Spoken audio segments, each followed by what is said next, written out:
right, we are recording. I'm going to just welcome everyone before we start. So welcome everyone. On behalf of the Jewish Studies Committee at Adat Shalom, I welcome you to this lovely evening of American Jewish women literature.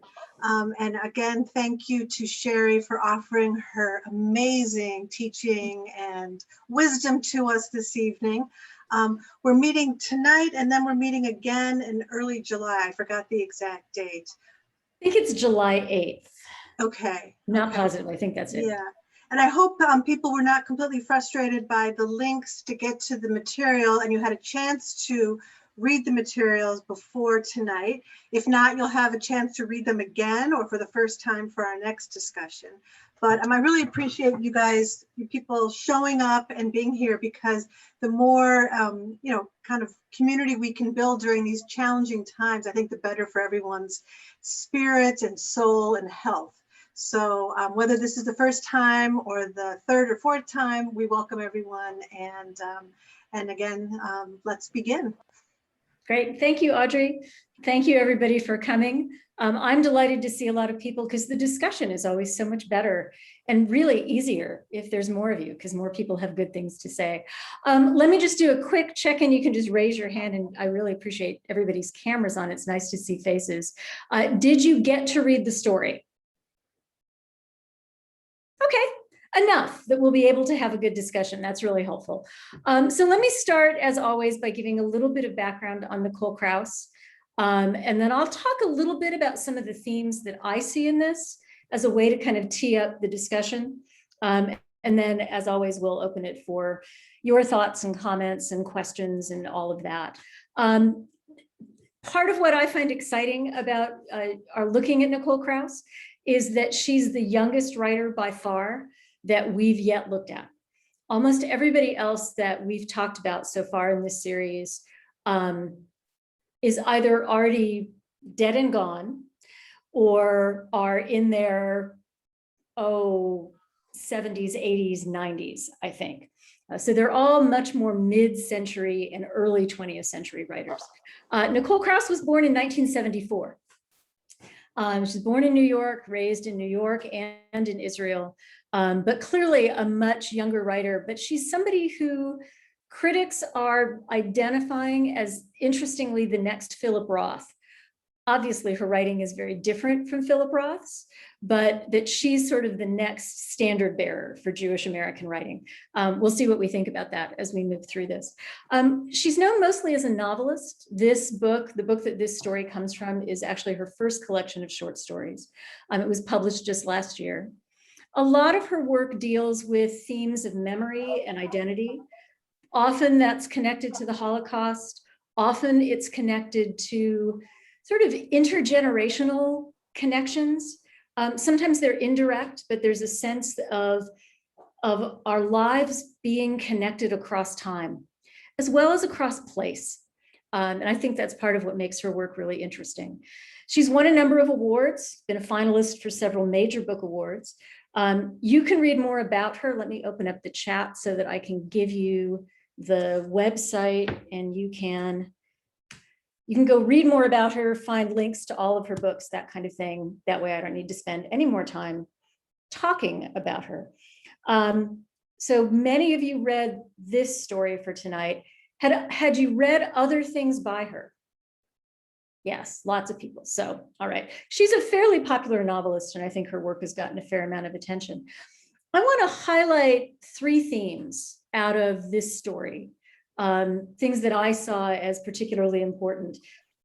We don't have to pick those up as we open up for discussion, but they might point you towards things that are worth digging into. I will invite you, you can begin now if you want, to put questions in the chat. When I get done, at the bottom of the screen, there is a reactions button. And if you use that, you can raise your hand, and that way I'll see that you want to say something. And it's actually easier for me to see you if you do that than if you raise your physical hand, because it'll move you to the top of my screen. So if you have something you want to add, please raise your hand there.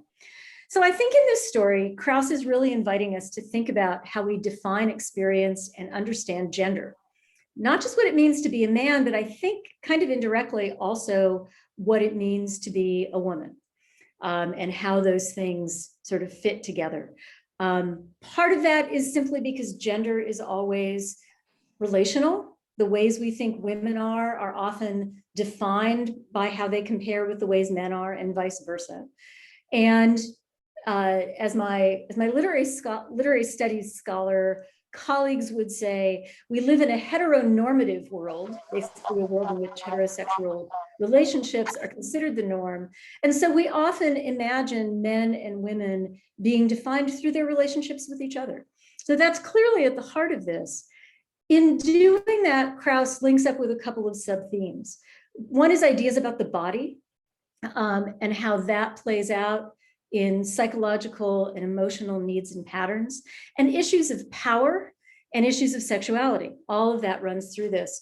I think we see that most clearly in the comparison between the German boxer and the Israeli soldier, the boxer and the dancer. I think these two men kind of stand as different models of how to be a man. She also locates all of that very much within a kind of social realm. So individuals don't stand on their own. They're connected to the time and place and societies in which they live.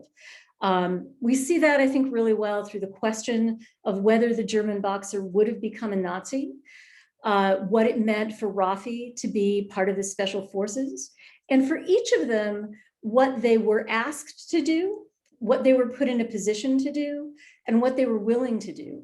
And those things, I think, lead us to connect ideas about power with violence and with responsibility and a sense of morality. And I think all of that runs through these two characters. They also get us thinking about questions of speculation and preparation.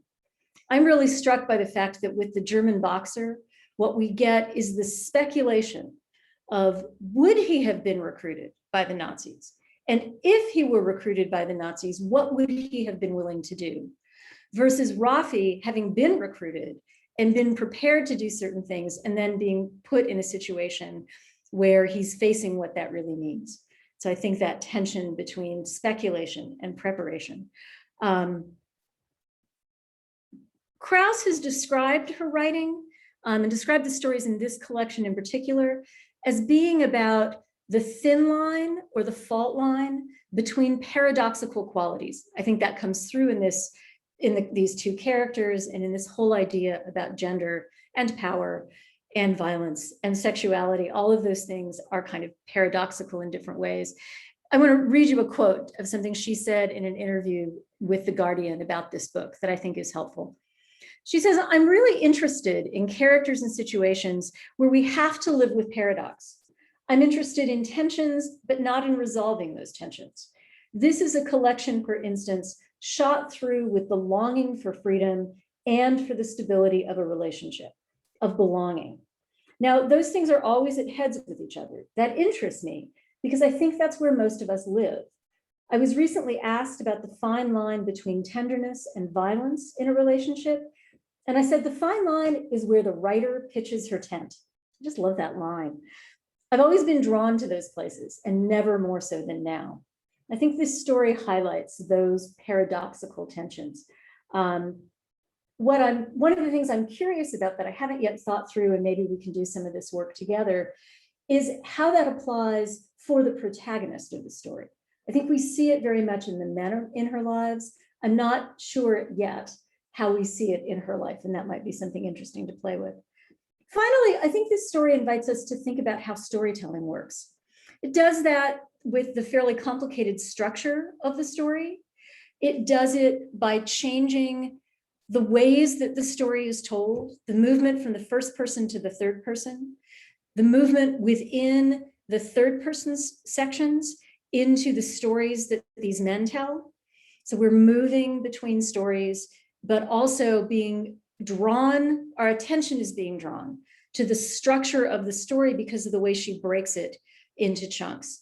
Even the way, the boxer the broken rib has three sections, I think, and Rafi's part has two sections. So it's all of that means that we notice that structure in ways that we might not if it weren't so clearly marked for us. And I'm curious to hear from you all about what that meant for you. So that's my kind of framing. Those are the things that this story made me think about. What do you want to talk about? What are your questions? What draws your attention as you look at this story?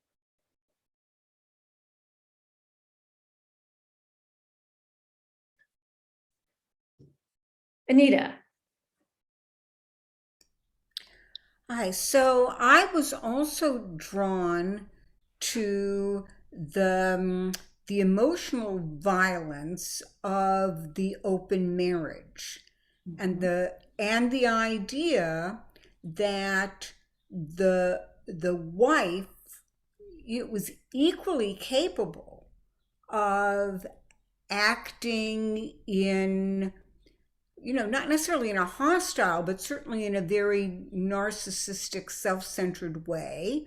And her discussion about the men's penises and all of that, which was objectifying the male in a way that women are frequently objectified. And I was also intrigued by the idea that the story begins and ends with the main protagonist, the I character, talking about her sons. So those were my observations and thoughts. Yeah, those are fabulous observations. Let's take up the first one, but I don't want to make sure. So Anita, help keep me honest and make sure if I don't come back to the second one that we cycle back to it, because I think both of those things are really important. It may be, I was saying a minute ago that I'm curious about how we read this story in terms of what it says about gender for women. What does to be a man tell us about what it means to be a woman?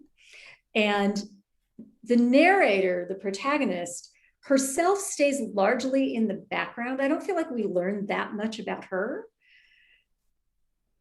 But Rafi's wife, in some ways, takes that role. And that balance and the paradox in their relationship, which seems, to me at least, and I wonder what people think about this, to me that felt like a relatively, even though it was a troubled relationship, a relatively balanced relationship, in that the tension around opening up their marriage and having these other relationships, which is really that tension between freedom and belonging. That's a way of making that visible to us. That tension, it's like they trade off between what they want, which one wants to stay, which one wants to leave, which one wants to have other relationships. How do they each want to talk to each other about those? And so it may be that it's actually Rafi's wife who gives us the opportunity to think about what that paradox about freedom and belonging, the paradox about gender, and really even about, to even ask the question, what does it mean to be a man, is a way of raising a question about gender. Maybe 50 years ago, nobody would even have bothered to ask. It would have just seemed obvious. And so I think that Rafi's story kind of brings all of that out. Anita, do you think that makes sense? Mm-hmm. Yes. Yeah. And I think it gives us a mirror to look at what it means to be a woman as well. Yeah. And even though 50 years ago sounds like it's a long time, that was 1970s. Oh my. Thank you for that reminder. It's okay. Yeah, really, so we'd have to go back further than that. We'd have to go back to the 50s, let's say. The Invisible Man and, the man in the gray flannel suit and all of that discussion then about what it meant to be a man versus the feminine mystique, what it meant to be a woman. That was when that whole dialogue was really, I think, really fomenting coming up in Yeah. the world. Yeah.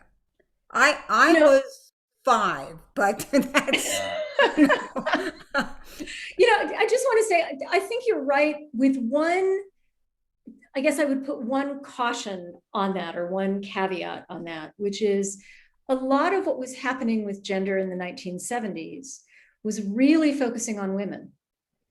And the parallel conversation about what masculinity meant just didn't get quite as much overt attention. It's part of why I think it's a writer who was born in 1974 who is taking on that question so very directly. And doing it in a way, I was thinking about this as I was looking through some of Krauss's other work, because she's had several books where there are male protagonists, or primary male characters. And I was struck by that because I think so often women write women. And, we note and we criticize sometimes when men write women. But anyway, I was thinking about the fact that she made that crossing. Luther, do you want to weigh in on this, or do you want to take us back to the question about the opening and closing, or are you raising something else? A little bit of both. Go for it. I do think in terms of the movements in the 70s, it's later that there was a movement that related to males, but I think it was in the mid 80s, the male sensitivity and guys sitting around in circles with drums literally became this big thing. Robert Bly. Yeah, Robert Bly is exactly who I was thinking of, and I think that's just about a decade later. Um, what I wanted to say, it kind of does go back to the beginning, because there are two characters that are implicit in this story, and they have absolutely no agency. Yep. And one is the narrator's father, Mhm. and one is the parent, the male parent of the two sons, Yeah. who does not even appear, and we Yeah. know nothing about the father. So what do you make of that, Luther? I'm not really sure what to make of it. It's puzzling to me, because instead, um, the writer allows the other men in her protagonist's life to drive this story. And yet, those sons wouldn't be there. And yet, it's almost, if this was a poem, I'd say that the presence of the father at the beginning is just scaffolding, and she didn't really even need the father.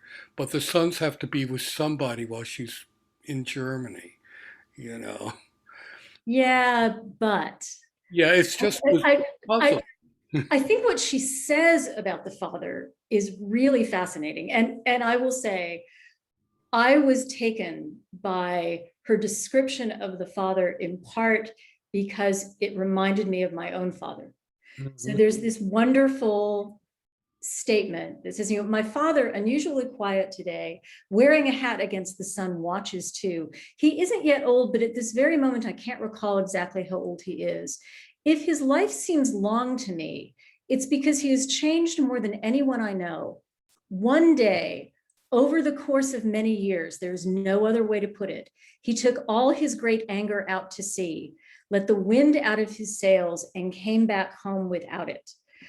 And that line, I literally sat down and copied it out into an email to send to my brother and sister and said, that's what happened to our father. He had been this really difficult, hard man in some ways, and softened over time. And it was that sort of all at once over a long time. And I think that part of what that opening does is set up the bigger stakes of the question that the story takes up of how to be a man. And by locating the father, who is not quite old, but heading in that direction, and the sons, who, as we get at the end of the story, are just on the brink of becoming men. Yeah. Now that Really frames that idea Yeah. of manhood changing. now that you remind me, that was the line that made me think, well, I want to know more about this guy who took his, and was he in the Navy? And if he was in the Navy, which war? Yeah. And so Yeah. that's how I ended up being perplexed, Yeah. because when she's with the German guy, it's evident that they're in a generation where the German guy's father would have been at most a little kid during World War II. Right. Therefore, her father would have been at most a little kid during World War II. So, but I just, it was just kind of, yeah, but then you never hear anything more about, the And we anger. never see the father again. Yeah, he never Yeah. comes back. Yeah, he sort of serves a purpose of setting up a kind of almost like a motif or a problem at the beginning of the story. And when we come back at the end, it's the boys. They've seen their father, but now they're back with them. Or he's been anyway. They've been with their father. Now she's watching them and thinking about them coming into adulthood. Yeah. Diane, I see your hand up. Yeah, it's interesting that you said that the father of the children was in the background, because for me, he was kind of the central person, because I took the first part to be autobiographical, that she was talking about herself. And she was married to Jonathan Safran Foer, so I assume that's who she was talking about. And I knew him I know him. I was at his bar mitzvah. My former husband worked for Jonathan's father. So as she was talking, anytime she was talking about the father of the sons, or she never wanted to be married again, and telling the father that she was going to see her lover, it was like so personal to me.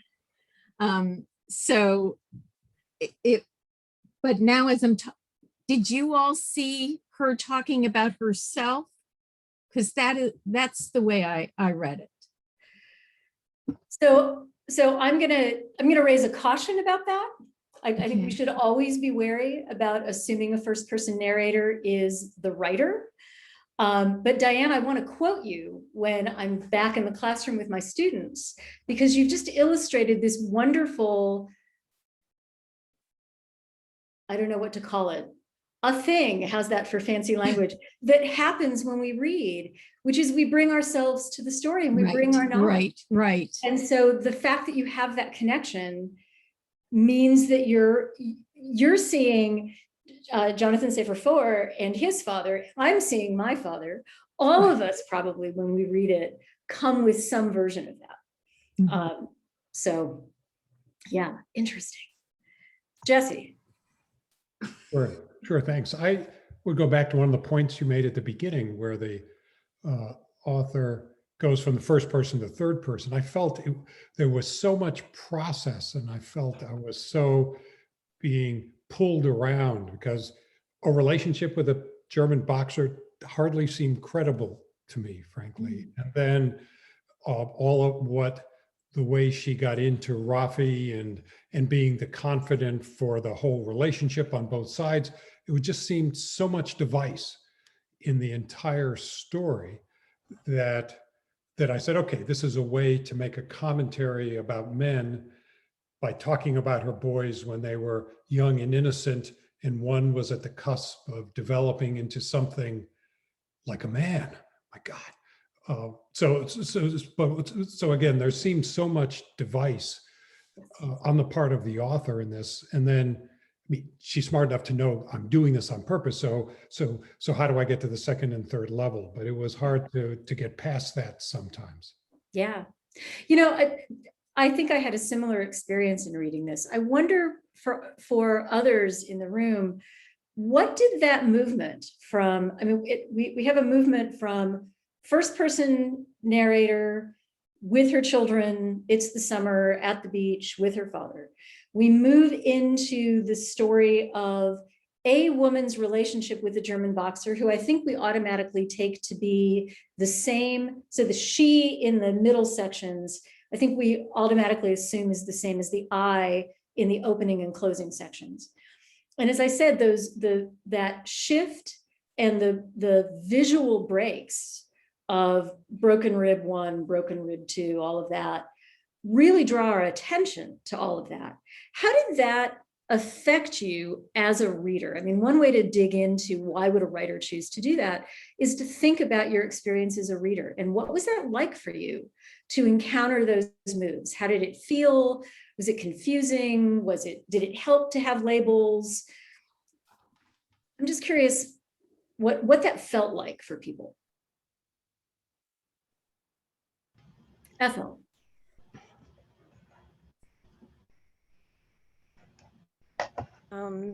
While it was distracting for me, I also had read enough of her work and read some other things about this group that she was in, I guess in college, that Bruno Schulz was inspiration to him. That's like a writer that almost none of us have ever heard of. So I definitely got my copy of Bruno Schulz and can't remember the title of it right now, but it's also a collection of short stories, and reading him was disturbing also. You know, there was little parts here and there, and you had to try to put together a story. It's not linear in any way. It's very in the moment. And I brought that understanding with me when I started to get not frustrated really, with her writing. Because I just went, just go with it. Just let it go wherever it's going, and don't try to quote unquote understand it. That's not what she's writing. Right.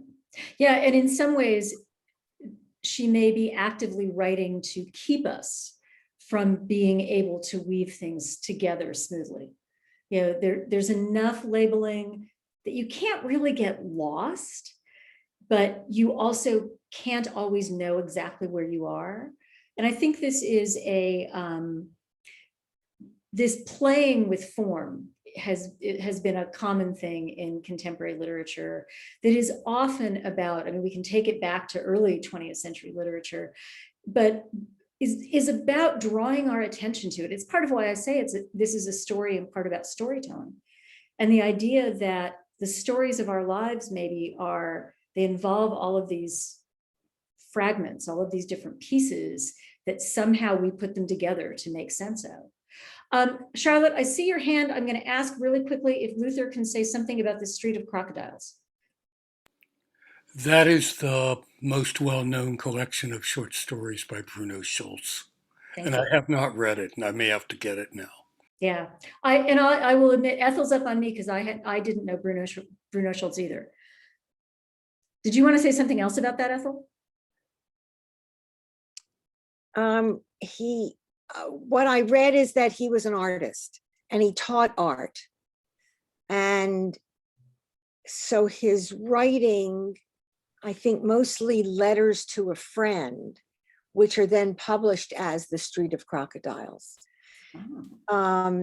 is beautifully artistically formed. You know, it's about the color of the sky and about the, you know, and it's like you can imagine him painting what he's writing about. So and of course he died way too young. So I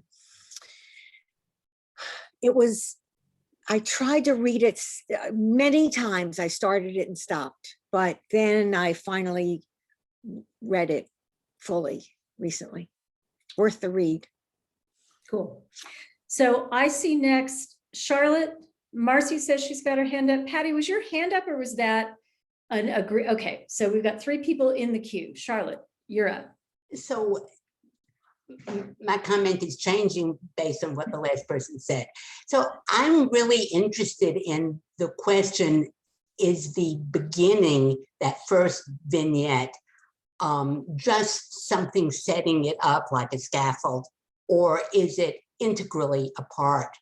And I think probably what Ethel says about Bruno Schulz can be true, and it can still, everything can hang together. The sentence in the beginning that really struck me was, life happens on so many levels all at the same time. And it seems to me that that's setting up the whole story. And everything that's happening in these seemingly disparate, unconnected pieces connect to each other. Maybe we see the connection, maybe she sees the connection, maybe the connection is very amorphous, but it's those connections that really interest me. So I'm interested to hear what other people think about that. Yeah, and I'll just say quickly that I think that idea that a narrative can be fragmented, can be broken into these pieces, and yet still fit together and be, it is a larger piece. Luther referenced poetry earlier, and I think a lot of contemporary fiction can function in much the same way that poetry does, in that it asks us to do the work. It invites us to do the work. It creates space for us to find the connections for ourselves. That's challenging. It also can also be creative. It can also be pleasurable and frustrating. And it means that for all of us, for a story like this, in some ways, even more than a very straightforward, you know, this happens and this happens and this happens, and here are the characters and we follow them all the way through. We may all have a different version of this story in our head, and a different version of that idea of what does it mean to be a man. And both of those things are exactly true. And if you've got that, then postmodernism, which is where some of this comes from, you're an expert on it and you're ready to go forth. You can come be a literary scholar. Patty, I think you were actually, I saw your hand next, and then Marcy. Yeah, actually, I read Cynthia Ozick's story first, okay? And that may not have been such a hotsy-totsy idea, because that story is so sophisticated. Mm-hmm. She's 93 years old now, and she's had many, many, many years of writing. Was written several, decades ago, I think. But it's so masterful. And then I went to this, and I don't think it's masterful. I think she was trying to be masterful, and not succeeding, trying to do a lot of experimenting.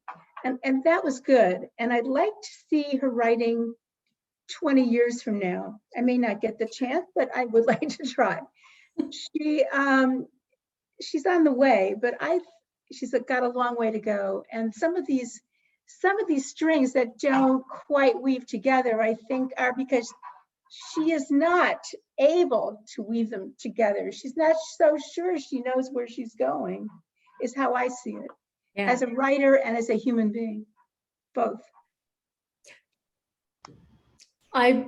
Interesting. I think we could take a poll at some point about how people think, how successful people found this. Mm-hmm. I am always as wary of making judgments of it's good or not good as I am of it's autobiographical versus not autobiographical. And I think that just comes from years of teaching and trying to persuade my students that the point of reading something is not to decide if it's good, but you are getting at that point of, does it work? Does it do the things that let you take away this larger thing? And that some larger meaning, some larger set of connections. And that may differ for different people. I'll say that I think part of my response, Patty, is that I struggle with Cynthia Ozick. So when we come back next month, maybe you all can help me make sense of that. So right. I personally think I find Krauss easier to deal with, but that's it's really not meant to be a comparative discussion, but we will Yeah, I come back. understand. Maybe we should, when we take up Ozick, we should think about that. In part, many of you have been here for multiple rounds of these conversations, and we've seen a lot of different ways of approaching storytelling across these different stories. So we might, before we're done, try to have some conversation about the approaches, how these different approaches work, and about our own preferences and our own styles. Marcy, you have been, you text raised your hand, which works perfectly fine. Yeah, I can't see my emojis. Anyway, I guess a few things, and I'm so enlightened by what people are saying, you, Sherry, and others.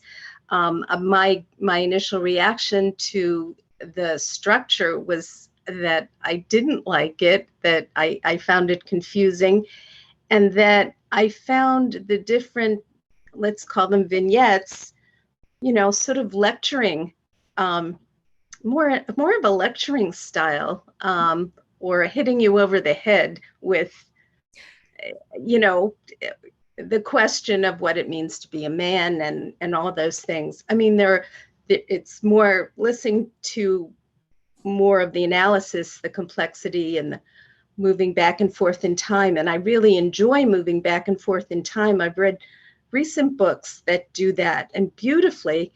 I wonder if because I don't read a lot of short stories, if it just sort of jolts me, or it just makes it unsatisfying to read something with this kind of, you know, structure of, you know, separate vignette structure or whatever, in a short story context.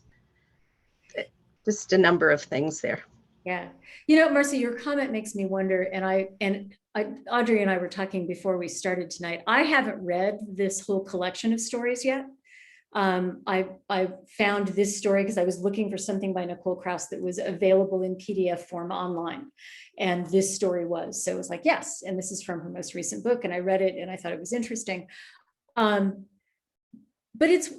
I'm curious, now you've got me wondering about the fact that, so this was Nicole Krauss's first collection of short stories.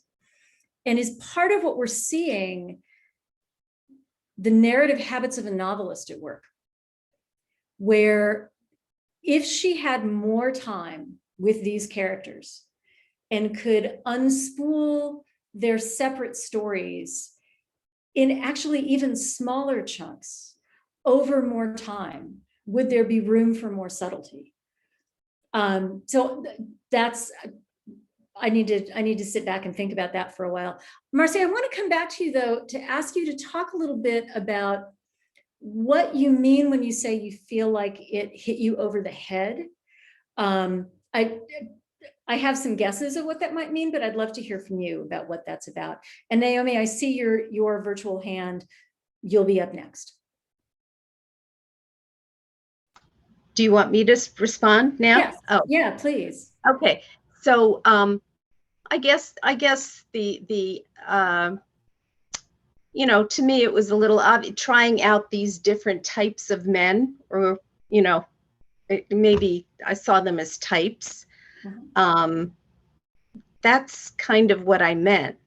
Although I will say something very positive in the relationship of the Israeli and his wife and their back and forth. I was intrigued by the fact that there was no resolution, that, you know, the question of freedom and belonging, as you framed it, it sort of goes back and forth, and there really is no resolution, because in life there really is no resolution. So right. I just wanted to add that positiveness, statement. Yeah, and which is one of the points she makes in that quote that I read, that these are paradoxes that don't get resolved. So for whatever that's worth. Naomi, you said you also have another comment about voice and structure. And then after that, I actually do want to pivot to talk about what we think she's saying about masculinity. But Naomi, give us a little bit more on voice and structure. Okay. I had just completed reading A History of Love, which she wrote. And her voice, she begins with a kind of Jewish man who's a sort of a comedian, which I love because I write that kind of stuff sometimes. And then I got practically halfway through the book, and there are two children, and I thought two of them were brothers, and it turned out one is this daughter. And I thought, well, she changed this voice. And when did that happen?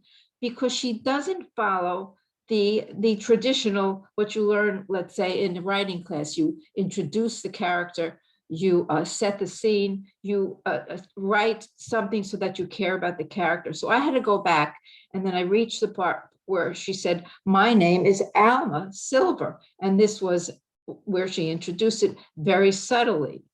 And I do feel that there is a certain amount of experimentation that she is doing. And I mean, I've been trying to write short stories, and sometimes I get published, and I'm very interested because in The History of Love, she does that same compartmental stuff, but she does it with a book, and she does it with the daughter's story. And it's very tricky to do that on the one hand, but on the other hand, I'm thinking, well, she's trying different ways. I mean, she really is. I don't remember who said this, she's experimenting. She'll get there. I really think she'll get there. She has a wonderful way with words and how she puts them on the page, and the rhythms. Her rhythms are wonderful. So maybe we should all agree to meet in 10 years, read whatever Nicole Krauss's latest thing is, and we'll see what we think. It's interesting to think about how those experimentations, how they evolve as a writer develops. So what do you think about her ideas about what it means to be a man? What do you think what is she suggesting to us? What is she showing us about men's lives and what matters about men's lives? And, maybe the way to get at this is to think about her watching her sons about to move into the very early stages of adulthood. And I come away from the story, and maybe this is my projecting onto the story, with a sense that she's a little worried about what this means. What's your sense of how she's thinking about masculinity? Jessie. Actually, I'm honing in here. This is Amy. Okay. Right. Hi, Amy. Who is an enormous Nicole Krauss fan, History of Love, et cetera, et cetera. There's two lines I found in the short story that were, a la Nicole, very subtle. One line, you have to decide whether or not you catch it. The idea that her father had that much anger that he had to go out to sea, and that her son at one point probably saw her brother, the narrator's brother, do something extremely violent. Okay.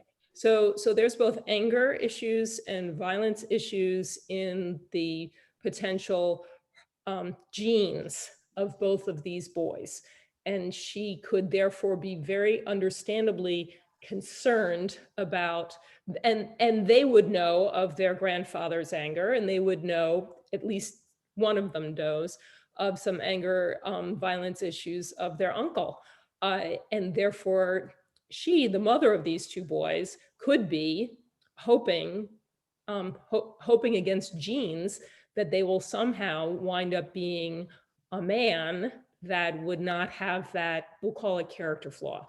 And that's why the contrast of having this other story with the boxer, so much about violence, in the sense, you can't, both him talking about his role as a boxer and his pride in being a boxer, and then this whole discussion about whether or not he would kill if he was a Nazi, it is violence.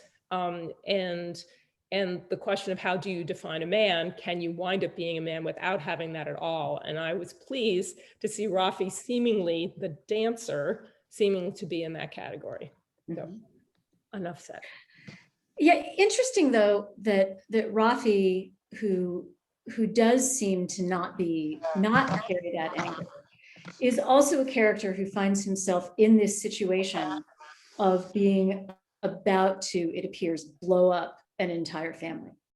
and and we see the damage that that does to him. But there's this sense for me that the violence, even if you are not a violent person, even if that's not in your genes, even if that's not something you do as a kind of avocation like the boxer, it's still there.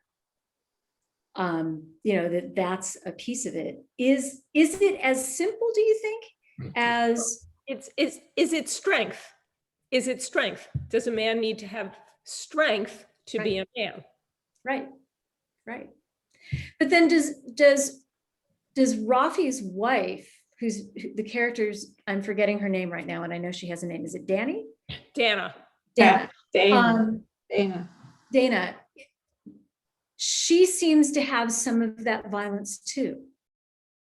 And some of it is, it may not be as much physical violence, because I think part of what runs through, and as we think about the violence and the tension and the power dynamics that run through relationships throughout this story, sometimes that might take physical form. Sometimes it takes psychological form. Sometimes it's there. We're back to that idea that sometimes it's speculation, it's potential versus action. It's there in the background of so much of this. And I guess if I thought that Krauss was just saying, oh, well, men are violent, that's a piece of what it means to be a man, and what men have to do is figure out how to manage their violence. I'd probably be disappointed in the story, because that feels to me too easy, too simple. Anyway, so I see a whole bunch of things over in the chat. Naomi, it looks like you have another comment. Amy, were you done? Okay, Naomi. Okay, but when she saw him, she wondered about him. When she saw the boxer the first time, she knew she was going to take him home. She enjoyed that he was big and he weighed 200 pounds, and she enjoyed the weight of his body on her. And I certainly got the feeling that when they had sex, it wasn't all calm and sweet and pleasant. She really was going to go as much as she could with this guy, and she wanted him to do the same. She wanted that, and she enjoyed that. Mm-hmm. Yeah, I do think we get that with that character. There's the really interesting scene when they're camping, and like just before he says to her, I can't go to sleep if I don't recite the Lord's Prayer, which feels like a very, I don't know if vulnerable is the right word, but a softer, more introspective, more emotional aspect of his character.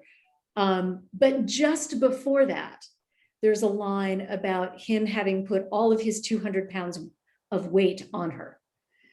And it's those moments for me where I feel like we get the idea that there is, the violence is there, the physicality that can be artistic in the case of Rafi, aggressive in the case of the boxer,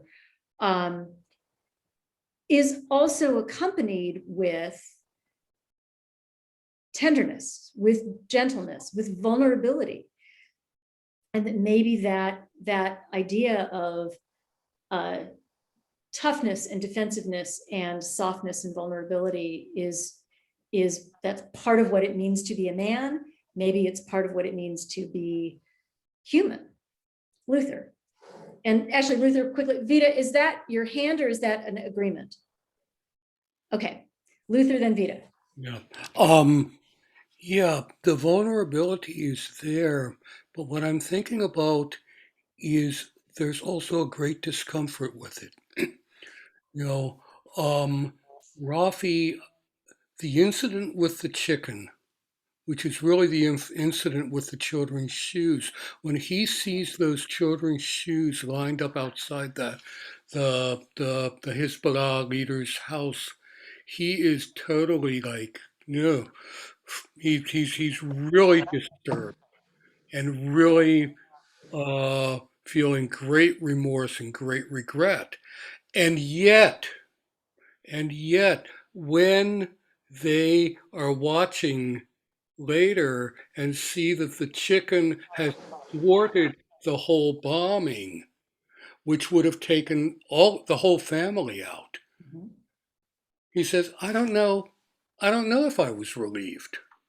So he's not really comfortable with that vulnerability. He's not really able to fully embrace it. Or maybe not able to fully, also not able to fully embrace there's a complexity to the violence. I was struck by the fact, and I'm glad Amy reminded us of the brother, the kind of indirect reference to the situation where the brother got very angry.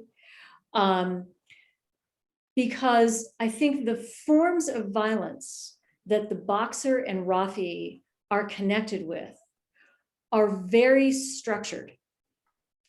We think of boxing, if you're not a boxing fan, and I'm definitely not a boxing fan, I think of boxing often as sort of this free-for-all with people just slugging each other. But I know enough about it. I've seen enough boxing movies.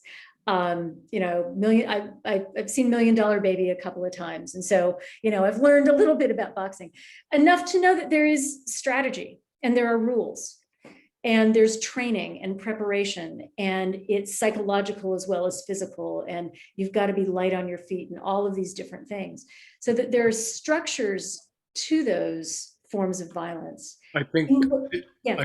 I think they used to call it something like the sweet art. Yes. Something like that. Yeah. Yeah. That it isn't this kind of let loose form of violence. And that when the places where violence feels in some ways even more dangerous is when it's between people who are in relationship. And when there's that sense that that violence is going to do damage to the relationship. So the father's anger, the brother's anger, the relationship between Rafi and Dana, and even Rafi watching the family with the car and the chicken, where what was supposed to be a certain set of rules, a certain set of expectations, turns out to be something else that is about relationship. So that something that looks relatively simple turns out to be more nuanced than I think it seems at first glance. Veda.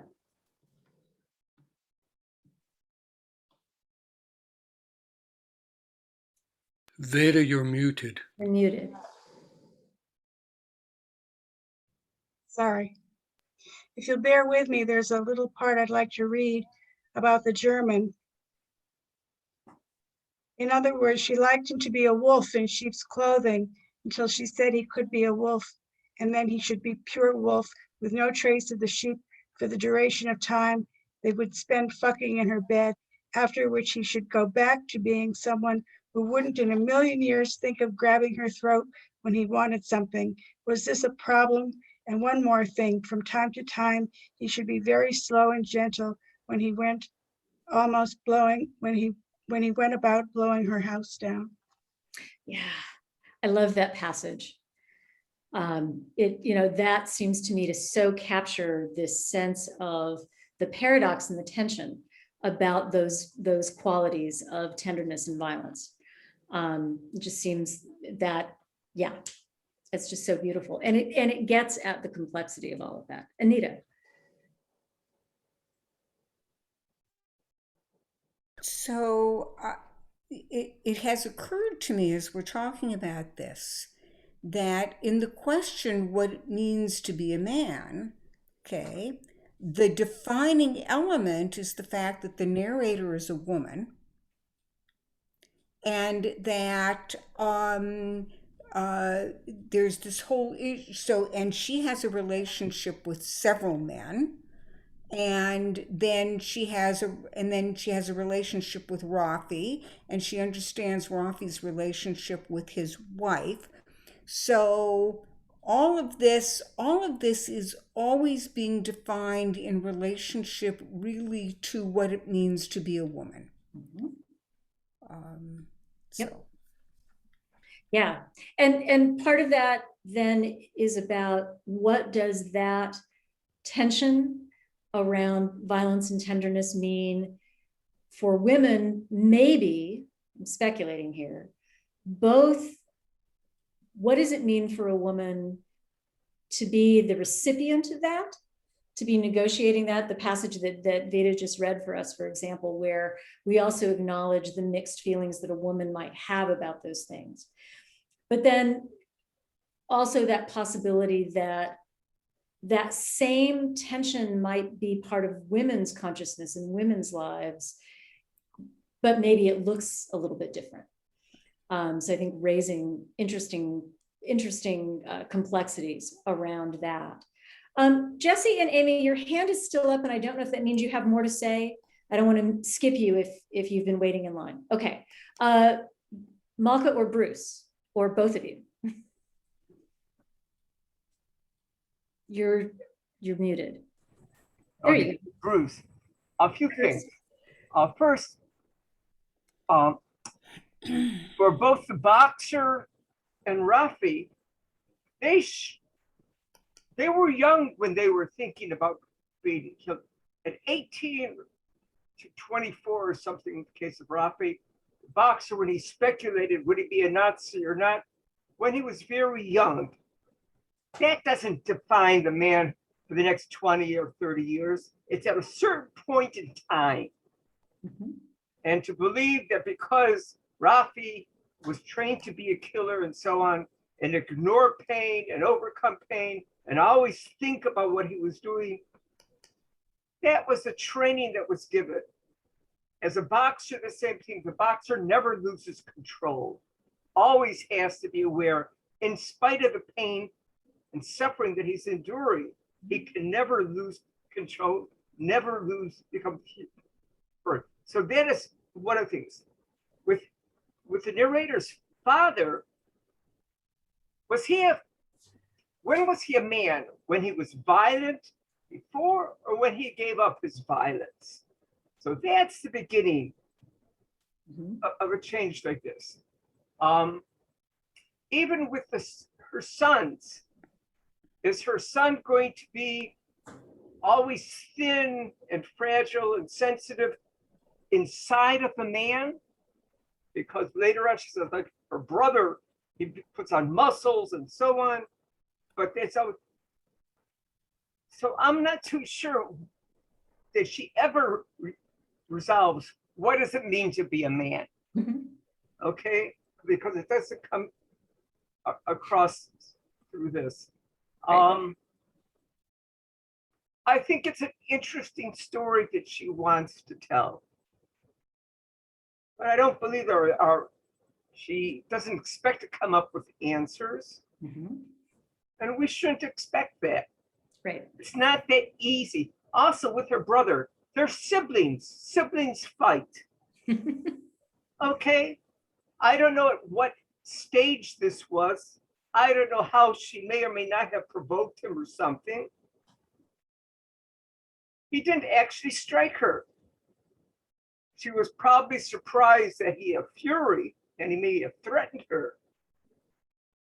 Did she find that attractive or something she wanted to do? Is that what she was doing as a boxer? Life is complicated. All right. Right. Bruce, I think you've just made a really good case for the way a story like this works, in that, and she said it in the quote I read to you all at the beginning, she wants to open these questions. She wants to get us thinking about exactly those things. To be a man is not necessarily about what are the qualities and characteristics of a man. It is also the fact that she populates her story with men at different times of their lives, and men in different kinds of relationships with each other and with her, and with other women. All of that, I think, is really intended to get us thinking in exactly the ways you're talking about, to recognize that it isn't as simple as all men have violence in them. That we cannot, that there isn't an answer to the question of what does it mean to be a man? But it may be, have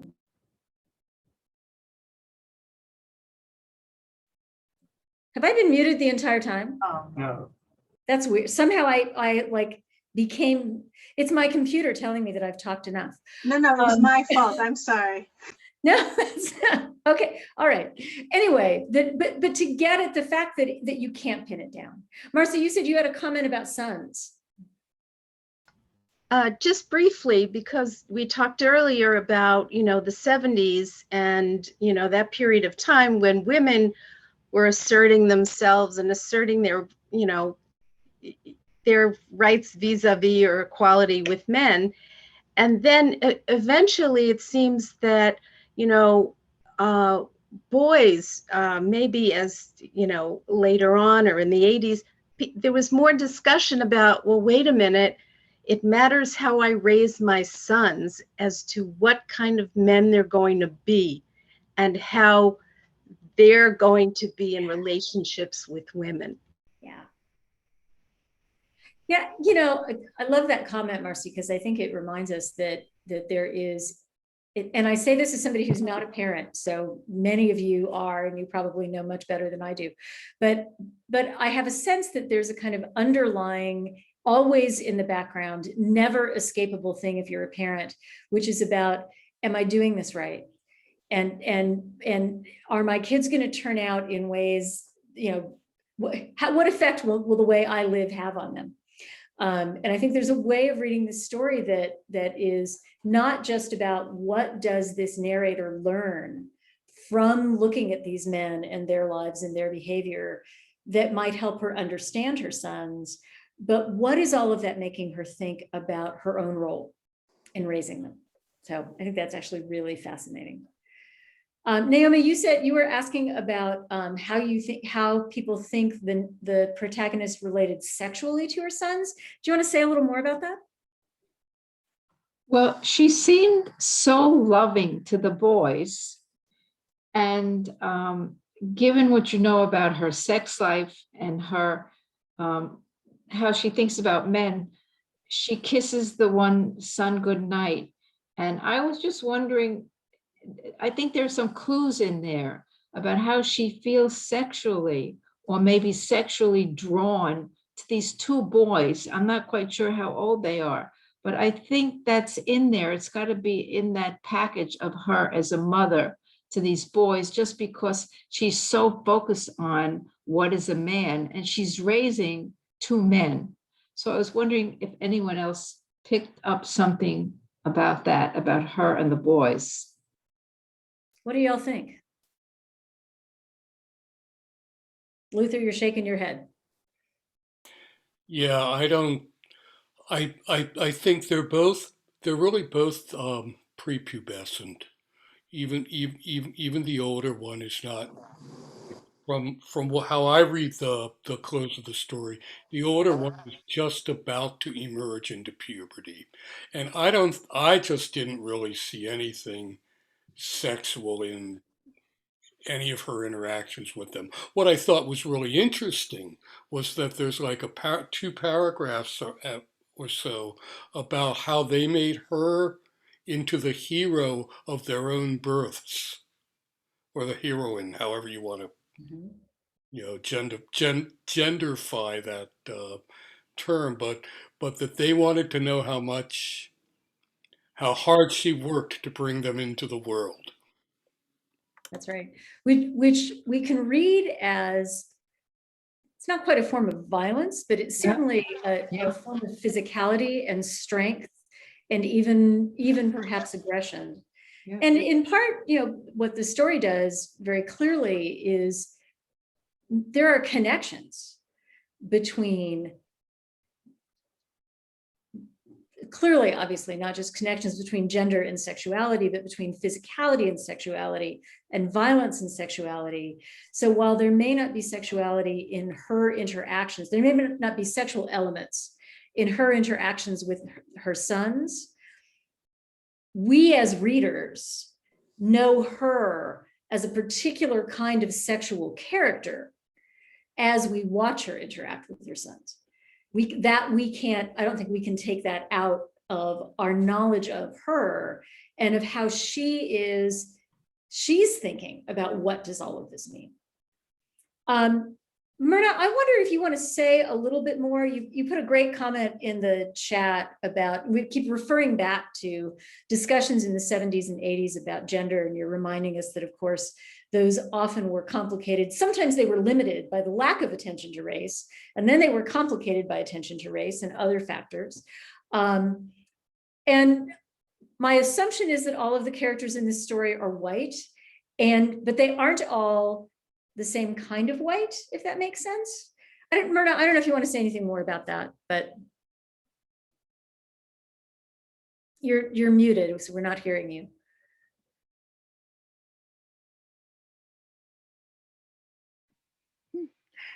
Because I was very active then in the women's movement, especially in the Jewish women's movement. And race was a very big issue, and we're talking as white people. And I'm struck by the lack of sensitivity, to the differences, and to be a man had a different sense. If you were Black, if you were white, if you were a Black woman, if you were a white woman, this was a very important issue in the 70s and 80s in defining us in the movements. And I feel as though, I don't know Nicole Krauss's work, but I feel as though, who was she talking? Was she talking about herself when she talks about kids asking about how hard you work? That is so untrue. I mean, little boys don't do that. And they have other things, other issues, but they're not talking about birth. Right. So unless they've heard that story from their mother. Pardon me? Unless their mother has told them the story about how hard she worked. Not to give birth, I don't know. I wouldn't know, but other people might. But I do, I mean, I mean it when I say that I think there may be something in this story about, nationality, location. We don't get overt attention to class, but certainly what it means to be a German editor versus what it means to be an Israeli man raised on a moshav.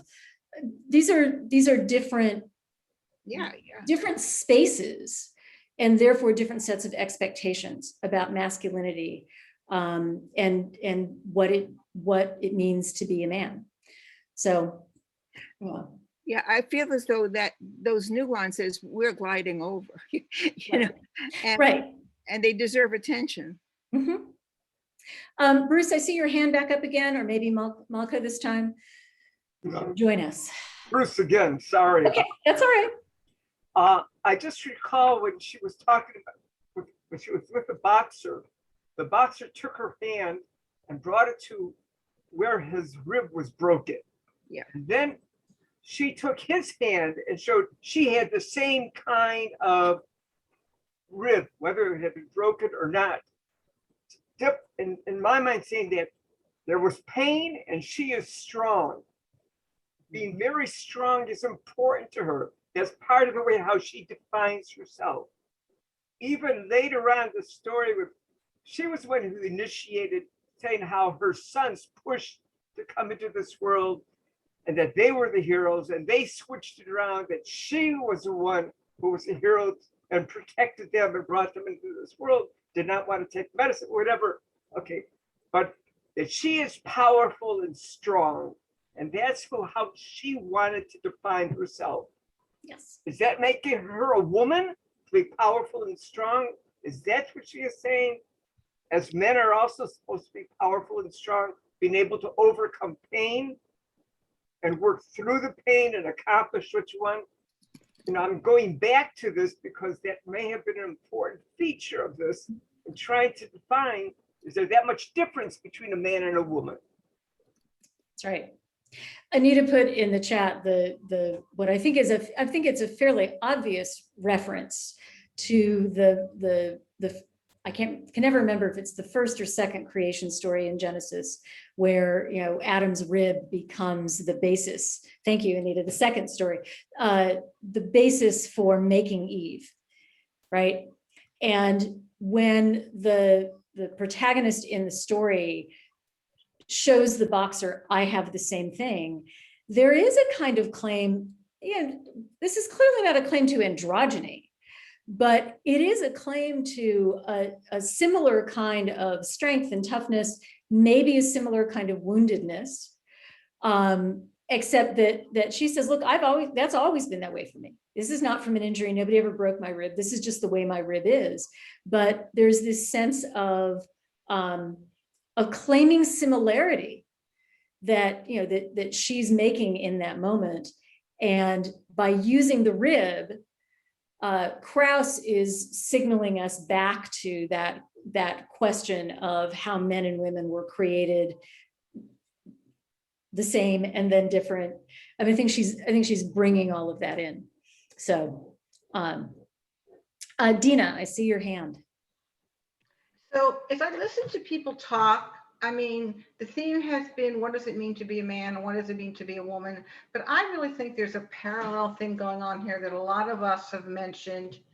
She's really trying to wrestle with or grapple with, how does pain relate to strength and to pleasure? Okay, what does it mean to be vulnerable or tender? And do you need pain or strength in order to accentuate or allow pleasure? Okay, whether it's the boys focusing on how much pain the mother was in and how hard she had to work to give birth to them, painful experience, or other in the Rafi's story or the German man, she's wrestling. Maybe I almost am getting the sense that she's using the male-female dynamic to really explore pain versus pleasure and tenderness and strength. And she doesn't really know what it means. I don't think she has a clear sense. So this is, again, on the experimenting theme. This is like an avenue or a platform for her to lay it out to some degree. Right. Yeah, I actually agree. I mean, I think there are ways in which this story clearly raises questions about gender, but I don't think any of those issues are only about gender. I think there is running through this questions about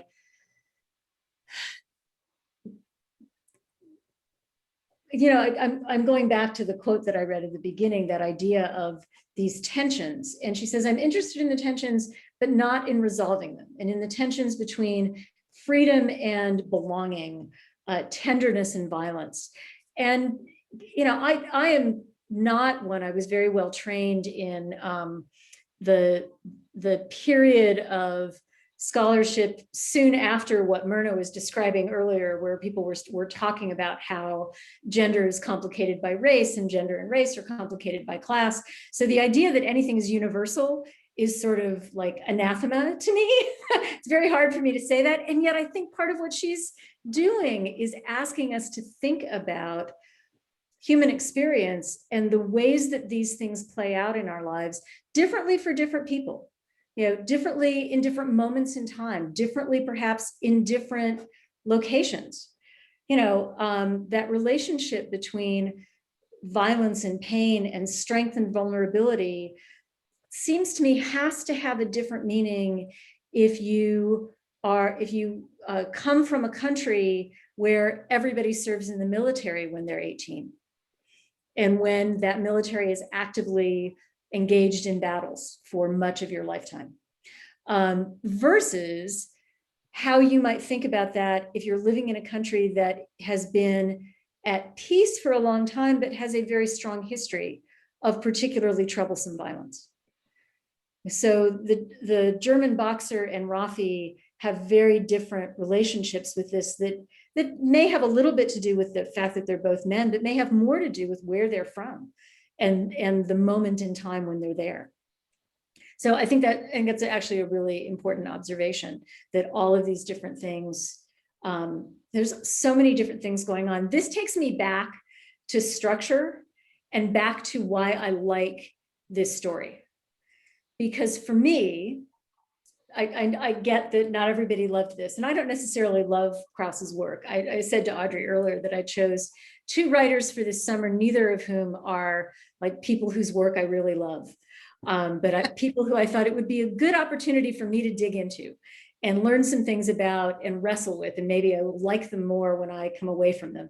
And I feel like with Krauss in this story, I am actually coming away with a greater sense of the way she's constructing this kind of complexity and creating the possibility for us without giving us answers, making us deal with the fact that there isn't a definition of what it means to be a man at any one moment in time, even in one person's life.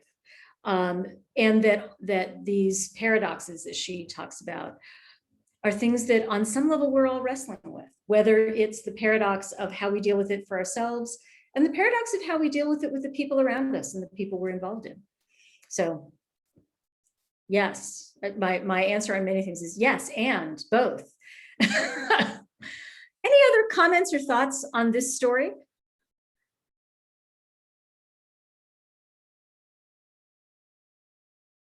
So I am having had a fairly... I think Veda has her hand up. Oh, I'm sorry, Veda, I didn't see you.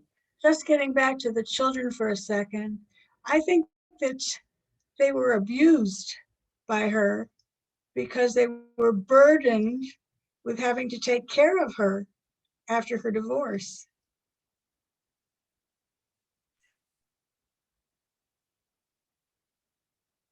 It's clear to me that they feel like they have to take care of her. It's less clear to me that she expects them to take care of her. Does that? Yeah. And so I guess part of my, I think I read that differently, which is that they felt like that was what they needed to do. That was in part their way of dealing with the divorce, as opposed to, and I mean, it was clear that she was not in great shape after that. So I don't know. It's interesting to think about that. And complicates, we get so little of her sons that we're having to we have to sort of fill in a lot. Anything else? Marcia, you have a great comment in the chat. I want to make sure people don't miss that. And Bruce, is that your hand up again, or is it still up from the last time?